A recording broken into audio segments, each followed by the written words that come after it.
কাজ শেষে বাড়ি ফিরে এসে নমিতা দেখল দাওয়ায় সুবল মাদুরে চিত হয়ে শুয়ে আছে। চেক কাটা নীল লুঙ্গিটা হাঁটু পর্যন্ত তোলা, দুটো হাত বুকের উপর রাখা।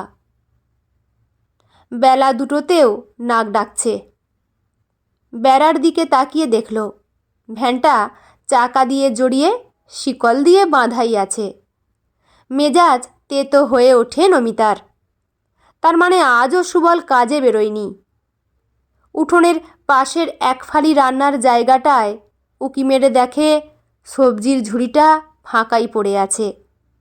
উনুনের এক পাশে শুধু একখানা আলু আর একটা টমেটো গড়াগড়ি খাচ্ছে। নমিতা রোজ সকাল 4:30-র সময় ট্রেন ধরে কাজে যায়। বারাসাতে নেমে কয়েক বাড়ি কাজ ছেড়ে ফিরতে ফিরতে প্রায় রোজই সন্ধে হয়ে যায়। এখন বছরের শেষ সপ্তাহ চলছে।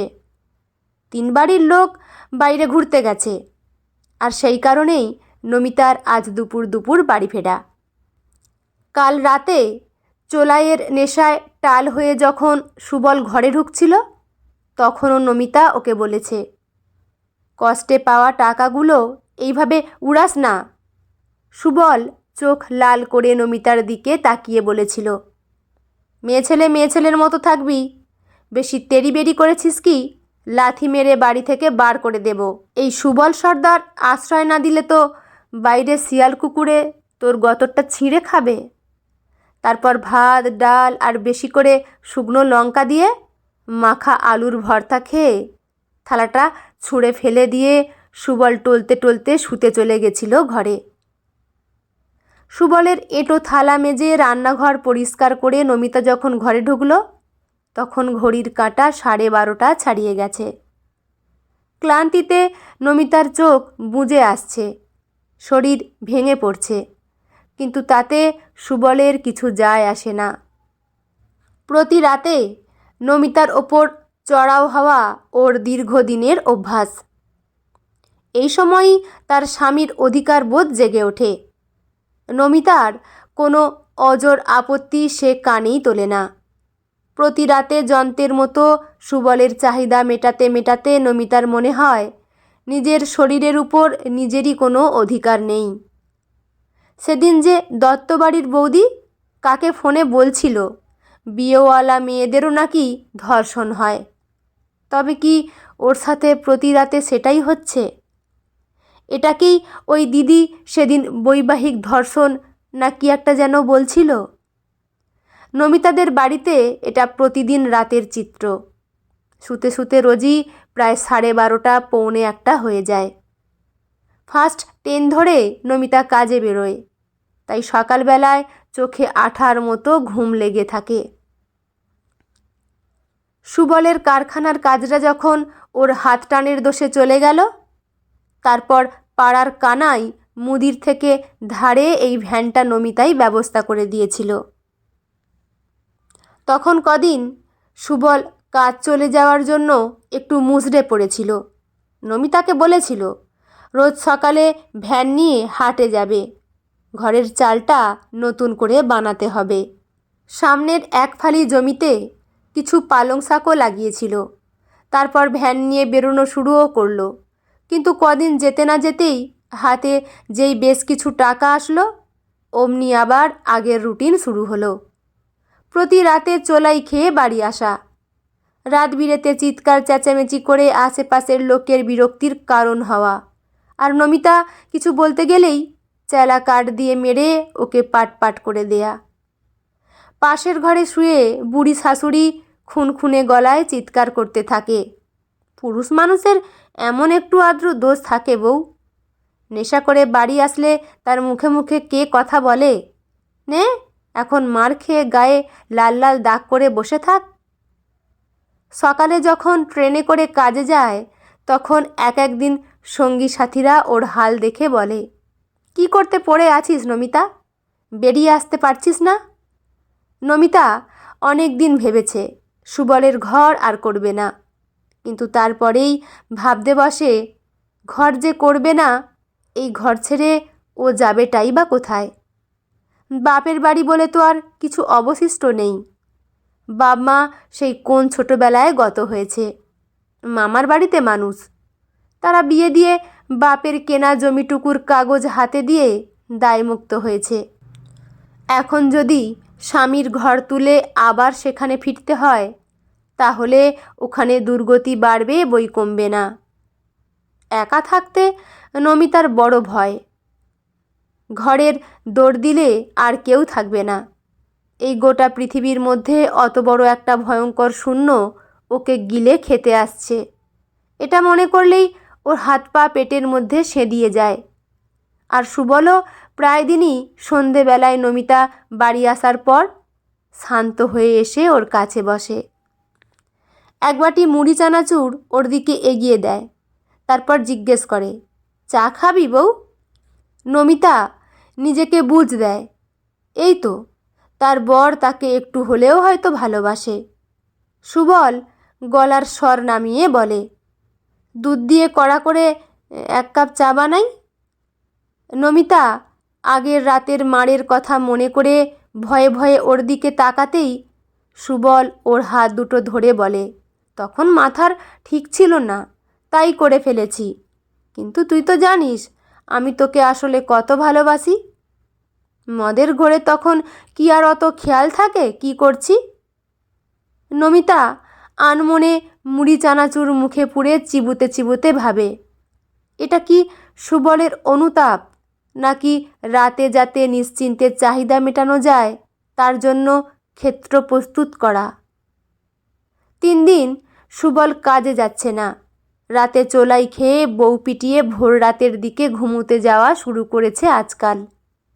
ঘরের ভেতর থেকে শাশুড়ির গলা শোনা যায়, কি রাঁধবি গো বউ?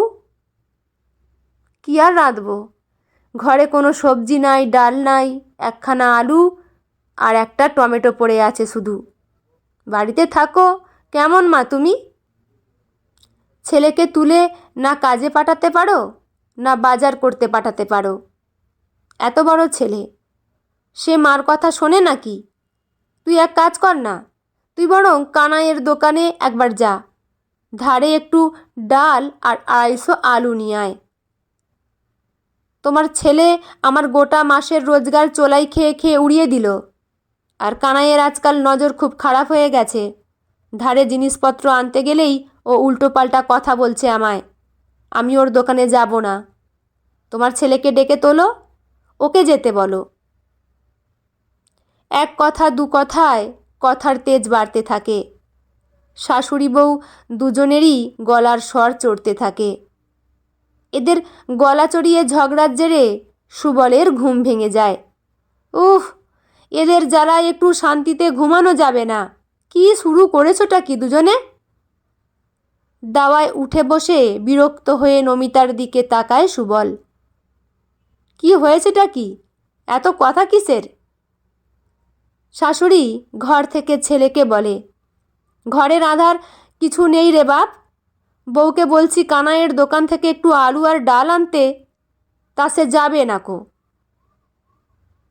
কি ব্যাপার? না কানাই নাকি তার দিকে খারাপ নজরে তাকায়। এত বড় সাহস হয়েছে, আমায় বলে কি না তোমার ছেলেকে ঘুম থেকে তুলে তাকে দোকানে পাঠাও। সুবল চোখ লাল করে নমিতার দিকে তাকিয়ে বলে, তুই আমার মার মুখে মুখে কথা বলেছিস? কানাইয়ের দোকানে যাবি না বলেছিস? দেখো, এই ভর দুপুরবেলা আমি কাজকর্ম সেরে ফিরেছি, কয়েক রাত ভালো ঘুম হয়নি। এখন তুমি আবার নতুন করে অশান্তি শুরু করো না। আমার শরীর আর দিচ্ছে না। দয়া করে কানাইয়ের দোকান থেকে কিছু এনে দাও, দুটো রান্না চাপাই, না হলে তো সবাই এবেলা উপোস করে থাকবে। তুই আমাকে হুকুম করছিস? দাওয়ায় উঠে দাঁড়িয়ে লুঙ্গিতে ভালো করে কষে গিট বাঁধে সুবল। মেয়ে ছেলে হয়ে পুরুষ মানুষকে হুকুম করা, বড্ড বার বেড়েছে তোর। দুটো পয়সা রোজগার করে নিয়ে আসছিস বলে ধরাকে সরা জ্ঞান করছিস। দিনে রাতে আমায় উপদেশ দিচ্ছিস, আমার মার মুখে মুখে কথা কইছিস। আজ তোর একদিন কি আমার একদিন। দাওয়া থেকে নেমে কুয়োতলায় পড়ে থাকা চেলা কাঠটা নিয়ে নমিতার দিকে তেড়ে যায় সুবল সর্দার। আজ তোকে মেরেই ফেলে দেব। ভালো করে রগরানি না খেলে তোর হুঁশ হবে না। দেয়ালের এক প্রান্তে ভয়ে সিটিয়ে দাঁড়িয়ে থাকা নমিতার চুলের মুঠি ধরে মাটিতে ফেলে দেয় সুবল। কোমরে পিঠে পেটে এলোমেলো লাথি চালাতে থাকে, সঙ্গে অসাব্র গালাগালি। তারপর হাতে থাকা কাঠটা তুলে প্রচণ্ড জোরে 2-3 ঘা বসায় নমিতার পিঠে। ব্যথায় কোঁকিয়ে ওঠে নমিতা। একবার ভাবে আজই হয়তো তার জীবনের শেষ দিন। তারপর সহসা চোখ যায় সামনে ফুটতে থাকা ভাতের হাঁড়ির দিকে। উনুনে কাঠ দিয়ে কিছুক্ষণ আগেই ভাত বসিয়েছিল সে। পিছনে তাকিয়ে দেখে রক্তাভ চোখে সুবল পিছনে যমদূতের মতো দাঁড়িয়ে আছে, হাতে উদ্যত চেলা কাঠ। নিমেষে সেই কাঠ আবার নেমে আসে নমিতার ওপরে। চিরকালের ভীতু নিরীহ গোবেচারা নমিতার মধ্যে হঠাৎ ঝড় ওঠে। সেই ঝড়ে নিজের সবটুকু মনের জোর একসাথে বুকে তুলে নিয়ে এসে নমিতা চকিতে মেঝের থেকে উঠে ছুটে যায় উনুনের কাছে। উনুনের পেটের ভেতর থেকে একখানা জ্বলন্ত কাঠ বের করে নিয়ে আসে। তারপর সুবলের দিকে তেড়ে যায়। নমিতার এই রকম রুদ্রমূর্তি দেখে সুবল একটু পিছু হটে। ভিতর থেকে শাশুড়ি চেঁচিয়ে উঠল, কে কোথায় আছো গো? দেখো, অলক্ষ্মী ঘরে ঢুকেছে, হাতে আগুনের কাঠ নিয়ে আমার ছেলেকে তাড়া করছে। চোখে আগুন আর হাতে জ্বলন্ত কাঠ নিয়ে নমিতা এবার এগোতে থাকে সুবলের দিকে। সুবল কোনো কথা বলার চেষ্টা করলেই ওই জ্বলন্ত কাঠ ওর দিকে এগিয়ে ধরে। সুবল টাল হারিয়ে মাটিতে পড়ে যায়। নমিতা ওর বুকের ওপর উঠে বসে। হাতে দাউ দাউ করে জ্বলছে কাঠ। শাড়ির আঁচল মাটিতে লুটোচ্ছে, চুল খোলা, চোখ দিয়ে পড়ছে জল। অথচ সেই চোখে তাকিয়ে সুবলের মনে হচ্ছে নমিতার চোখেও আগুন জ্বলছে। ওর এই প্রথম নমিতাকে ভয় লাগতে থাকে। ওই অবস্থাতেই সুবল হাত জোর করে। নমিতা অট্ট হাসিতে চারদিক বিদীর্ণ করে বলে, একটুখানি কাঠের আগুনের আঁচেই পৌরসত্ব ঘুচে গেল সুবল সর্দার? এর থেকে অনেক বেশি আছে আমি আজ কতদিন ধরে জ্বলছি সে খবর জানিস? প্রতি রাতে চোলাই খেয়ে এসে যখন আমায় পেটাতিস আর মা আর ছেলে মিলে আমায় এই বাড়ি থেকে বের করে দেওয়ার হুমকি দিতিস, তখন এই কাঠের আগুনের থেকে আরও গরম হালকা কান দিয়ে ঢুকে আমার ভেতরটাকে পুড়িয়ে দিত। আমার ভুল হয়ে গেছে বউ, আর কোনোদিন আমি এমনটা করব না। তুই আর এমনটা করার সুযোগ পাবি না। হাতের জ্বলন্ত কাঠটা কুয়োতলায় ছুঁড়ে ফেলে দেয় নমিতা। তারপর সুবলের বুকের উপর থেকে সরে গিয়ে বলে, যদি বাঁচতে চাস নিজের মাকে নিয়ে এই বাড়ি ছেড়ে বেরো। এসব কি বলছিস আজ? একদম ঠিক কথা বলছি। আরও আগে বলা উচিত ছিল। না তো ভাত দিতে পারিস, না আমার সম্মান রক্ষা করার কোনো ইচ্ছা বা চেষ্টা আছে। আমার টাকায় খাবি, পড়বি, মদ গিলবি, আবার আমাকেই পেটাবি। প্রতি রাতের অত্যাচার সওয়ার জন্য আর মার খাওয়ার জন্য তোর মতন একটা অপদার্থকে আমার স্বামী করে মাথার উপর বসিয়ে রাখার কোনো কারণ নেই। আমি বুঝে গেছি আমার সম্মান আমায় নিজেকেই রক্ষা করতে হবে। আমার ভাত আমায় নিজেকেই জোটাতে হবে। তাহলে আর স্বামী স্ত্রী হয়ে একসাথে থেকে লাভ কি বলতো? এই জমি আমার বাবার ছিল। তিল তিল করে পয়সা জমিয়ে এই বাড়ি আমি তৈরি করেছি। সেই বাড়ি থেকে প্রতিদিন তুই আর তোর মা আমাকে বের করে দেওয়ার হুমকি দিচ্ছিস। আজ আমি তোকে বলছি সুবল সর্দার, স্বামী হিসেবে তোকে আমি ত্যাগ করলাম। তোকে আর আমি আমার স্বামী হিসেবে মানি না। আমি তোর স্ত্রীও নই। বিকেলের মধ্যে এই বাড়ি থেকে মাকে নিয়ে না দূর হলে তোদের সব জিনিসপত্র বাইরে ফেলে আমি আগুন জ্বালিয়ে দেব। ঘরের ভেতরে ঢুকে দরজায় শিকল দিয়ে নমিতা কান্নায় ভেঙে পড়ে। শ্রম দিয়ে সোহাগ দিয়ে বেধড়ক মার সহ্য করে দাঁতে দাঁত চেপে পড়ে থেকেও সংসারটা টিকিয়ে রাখা গেল না। আবারও এত বড় পৃথিবীটার মধ্যে ও একদম একা হয়ে গেল। চোখের জলে ভাসতে ভাসতে নমিতা ভাবে, একাকিত্ব আর বেঁচে থাকা এই দুয়ের মধ্যে ঠিক জিনিসটাই বেছে নিলাম তো। বন্ধুরা, গল্পটি এখানেই সমাপ্ত। আপনাদের কেমন লাগলো অবশ্যই কমেন্ট করে জানাবেন। আর চ্যানেলে নতুন বন্ধু হয়ে থাকলে চ্যানেলটি সাবস্ক্রাইব করে পাশে থাকবেন। লেখা সঞ্চিতা, পাঠে আমি রিমি। দেখা হচ্ছে পরের কোনো গল্প নিয়ে। ভালো থাকবেন সবাই। ধন্যবাদ।